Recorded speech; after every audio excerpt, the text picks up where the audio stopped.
Soprattutto le generazioni più giovani si saranno sempre chieste cosa fosse quell'edificio sempre transennato in ristrutturazione perenne. Bene, oggi dopo anni è stata posta l'ultima e decisiva pietra, quella della riconsegna di questo palazzo, Palazzo Maestri, una volta scuola, alla cittadinanza.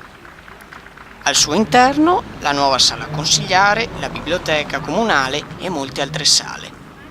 A farlo è stato il sindaco Enoch Soranzo insieme a tutta la giunta comunale.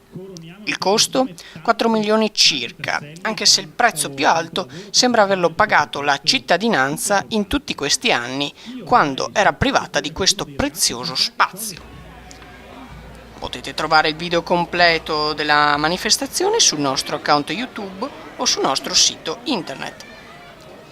Zwischenberg Channel, Silvazzano dentro.